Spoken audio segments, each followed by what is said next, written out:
100 போர்களிலே கலந்து கொண்டவர்கள் Khalid bin Walid ரலியல்லாஹு அன்ஹு.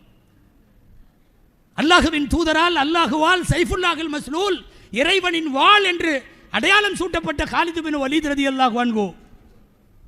கேள்விப்பட்டிருப்பீங்க பயானில் அடிக்கடி. மும்மரமாக எர்மூக் யுத்தத்தில் போர் செஞ்சுட்டு இருக்கிறப்போ தலப்பா கீழே விழுந்துரும், இறங்கி அந்த தலப்பாவை எடுத்து மாட்டிட்டு போர் செய்வார். நிறைய பேர் சொன்னாங்க, ஏன் இப்படி? அப்புறம் கடைசியில் தலப்பாவை எடுத்துக்கலாமல்ல, குனிஞ்சா தலையை வெட்டிடுவானுங்க, அவ்வளவு டென்ஷனான இடத்துல நீங்கள் இப்படி இறங்கி எடுக்கணுமா?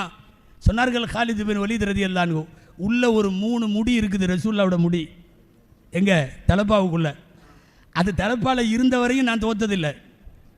காலித் பின் வலீத் ரலியல்லாஹு அன்ஹு அல்லாஹ்வின் வாள் 100 யுத்த களங்களிலேயும் தோற்கவில்லை என்பதற்கு பின்னாடி என்ன இருக்கு தெரியுமா? காலிதின் போர்த்திறன் மட்டுமல்ல, ஆயுதங்களின் கூர்த்திறன் மட்டுமல்ல, அன்னலாரின் உதிர்ந்த ரோமம் போர்க்களங்களின் வெற்றியை சாத்தியமாக்கும். ரஹ்மத்துல்லில் ஆலமீன் அனுபவித்து ருசித்தவர்கள் சஹாபா பெருமக்கள்.